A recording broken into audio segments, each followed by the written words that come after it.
اچھا آغا یہ بتائیے گا کہ اکثر لوگ شکایت کرتے ہیں رزق کی تنگی کی وجہ سے، اس کی وجوہات کیا ہو سکتی ہیں؟ آیا ہمارے کوئی ایسے عمل ہیں جو برے ہیں، یا کوئی ایسا عمل جو ہم کر رہے ہیں جو ہمیں نہیں کرنا چاہیے؟ اس کے بارے میں کیا بیان فرمائیں گے آپ؟ جی بالکل، ایسے اعمال تو ہیں کہ جو رزق، ایسے اعمال بھی ہیں کہ جن کے انجام دینے سے رزق کھینچا چلا آتا ہے، بے شک، اور ایسے اعمال بھی ہیں کہ جن کے انجام دینے سے رزق تنگ ہو جاتا ہے، ضیق رزق ہو جاتی ہے، یعنی رزق تنگ ہو جاتا ہے، بالکل ٹھیک، تنگی ہو جاتی ہے رزق کی۔ اور کئی ایک مرتبہ نادانستہ طور پر سب سے پہلی چیز جو رزق تنگ کر دینے والی ہے، جو روایتوں سے ملتا ہے، یہی کہ انسان محرمات سے پرہیز نہ کرے، معصیت الہی کے اندر، اللہ کی معصیت کے اندر اپنے آپ کو ڈبو دے، اور گناہ پر گناہ کرے۔ تو معصیت سب سے پہلی وہ چیز ہے کہ جو رزق کو تنگ کر دیتی ہے۔ صحیح۔ اب جب یہ معصیت کہا گیا ہے تو اس میں بہت ساری ایسی چیزیں آ جاتی ہیں کہ جن کو الگ الگ بیان کیا جائے گا فہرست لمبی ہو جائے تو فہرست لمبی ہو جائے بے گی۔ شک، البتہ جو رسول اللہ صلی اللہ علیہ وآلہ وسلم سے ایک حدیث ملتی ہے، الکذب ینقص الرزق، کہ جھوٹ بولنا رزق اللہ کو اکبر، کم کر دیتا ہے، اللہ اکبر، کم کر دیتا ہے۔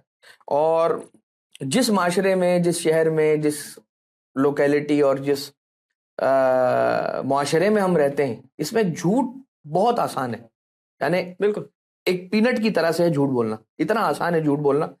اور اب کل جز ہو چکا ہے، ایسا ہو گیا ہے کہ اگر جھوٹ نہیں بولیں گے تو بالکل، ہمارا کام نہیں چلے گا، ہمارا دن کام نہیں گزرے گا، چلے ہمارا وقت، ہمارے گزر اوقات نہیں ہوں گے۔ تو لہٰذا جھوٹ تو اب اللہ بچائے، آمین، بڑے گناہوں میں سے ہے جھوٹ۔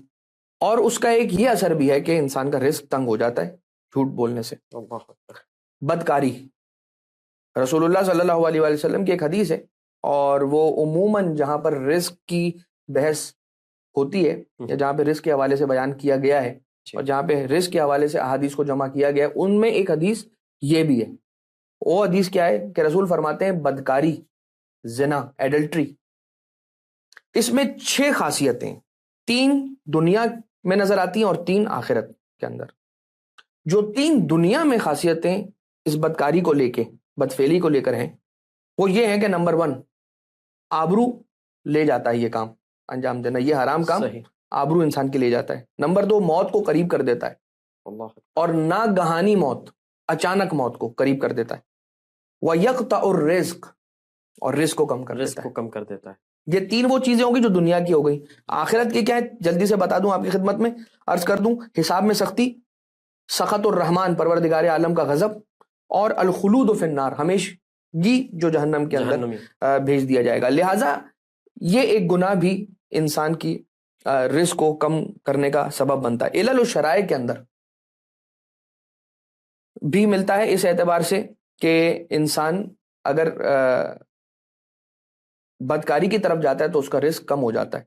حرام کاموں کو انجام دینا، نماز کو ہلکا سمجھنا، اور خصوصیت کے ساتھ بالکل آخری وقت پہ، بالکل نماز قضا ہونے کا جو وقت ہے اس کے قریب پڑھنا، ما بین الطلوعین، سو جانا۔ اسی لیے کہا جاتا ہے کہ ما بین طلوع الفجر و طلوع الشمس، سونا مکروہ ہے، مکروہ ہے، حرام نہیں کہا گیا، صحیح، مکروہ ہے۔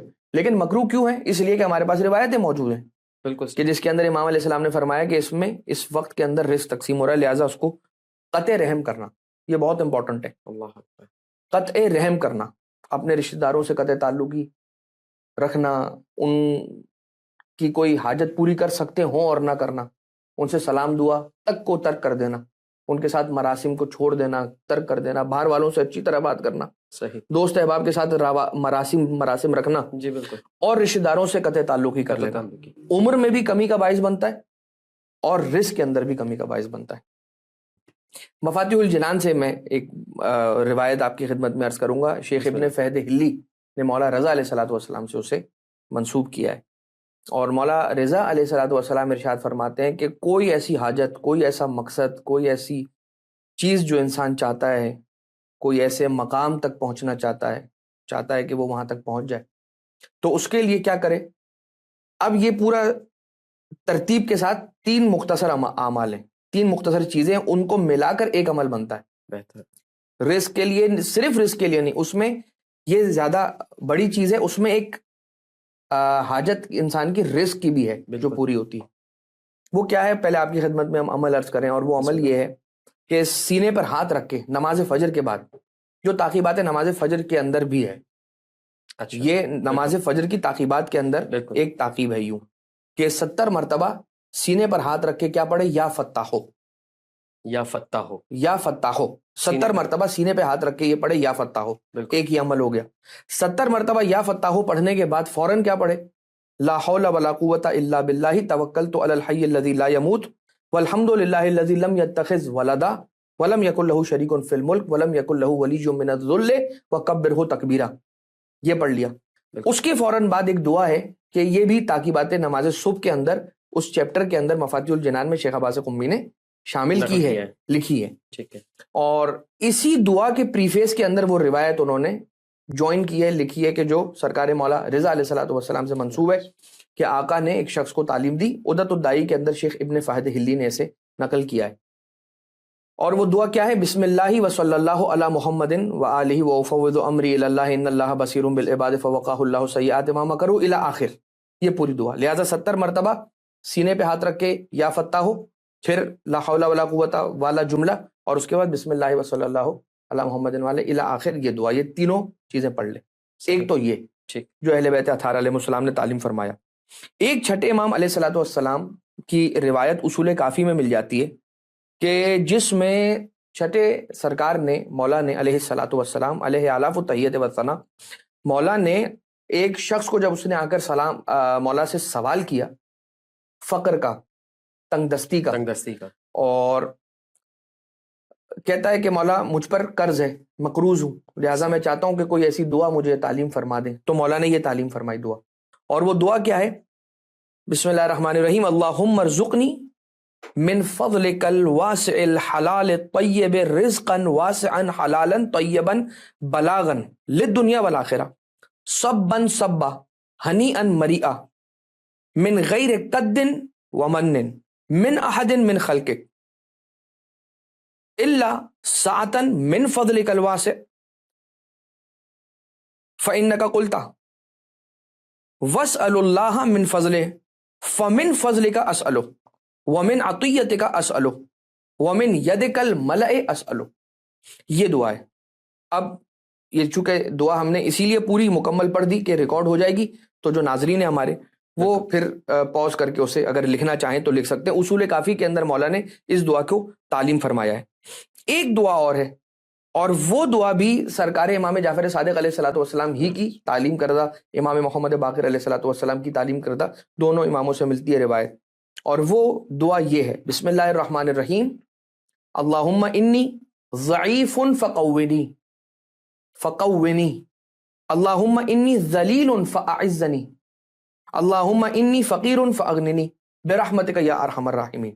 یہ دو دعائیں ہو گئیں. سرکار امیر کائنات حلال مشکلات امیر المومنین امام المتقین سید الوصیین قائد الغر المحجلین مولا ارشاد فرماتے ہیں اللہم صلی علی محمد وآل محمد, میں نے سرکار دو عالم رحمت للعالمین رحمت کل جہاں سے سوال کیا, شکایت کی قرض کی کہ میں مقروض ہوں اور چاہتا ہوں کہ قرض کے بار سے سبکدوش ہو جاؤں. تو رسول گرامی قدر صلی اللہ علیہ وآلہ وسلم نے مولا کائنات کو یہ جملے تعلیم فرمائے, اور مولا سے فرماتے ہیں رسول اللہ کہ یا علی یہ پڑھا کرو, قل یوں پڑھا کرو اللہم اغننی بحلالک عن حرامک, پروردگار مجھے اپنے حلال کے ذریعے حرام سے بچا لے, غنی کر دے, مجھے مستغنی کر دے, بے نیاز کر دے. وبفضلک عمن سواک, اور اپنے فضل سے کسی کا محتاج نہ کر. یہ ہو گیا. اب یہ حدیث جو ہے یہ سرکار امام رضا علیہ الصلوۃ والسلام سے بھی پہنچی, اور مولا رضا علیہ الصلوۃ والسلام سے ظاہر سی بات ہے کوئی آیا پوچھنے کے لیے سوال کیا اس نے, اور مولا رضا سرکار علیہ الصلوۃ والسلام نے یہ ہی جملہ اس شخص کو, یہ جو پورا جملہ جیسے رسول نے مولا کائنات علیہ السلام کو تعلیم فرمایا اس طرح سے مولا رضا علیہ الصلوۃ والسلام نے اپنے ایک صحابی کو یہ تعلیم کیا. لیکن اس میں جملہ یوں تھا 110 مرتبہ مولا نے اس جملے کی تکرار کا حکم دیا اسے کہ تم اگر چاہتے ہو کہ تمہاری یہ رزق کی پریشانی برطرف ہو جائے جی جی تو اس طرح سے پڑھا کرو. ایک چیز کہ جو روایتوں میں ملتا ہے کہ تعقیبات نماز کی جو دعائیں ہیں جی ان سے بہتر دعائیں نہیں ہیں رزق کے لیے. واہ. اگر جلب رزق کرنا چاہتے ہیں, اگر رزق کو کھینچنا چاہتے ہیں, تو جو نماز پنجگانہ کی جتنی تعقیبات ائمہ اطہار علیہ السلام سے جو تعلیم ہوئی ہیں, وہ جو دعائیں ہیں نا, انہی کے اندر پروردگار عالم نے ائمہ اطہار علیہ السلام کے صدقے سے ہمیں ایک خزانہ عطا کر دیا ہے کہ اس کے ذریعے سے اگر ہم توسل اختیار کرتے ہیں, یعنی وہ دعائیں اگر پڑھتے ہیں, تو رزق خود بخود کھنچائے گا. تعقیبات نماز کا خاص طور سے روایتوں کے اندر آئے کہ جلب رزق کے لیے بہت زیادہ مفید ہے. سبحان اللہ.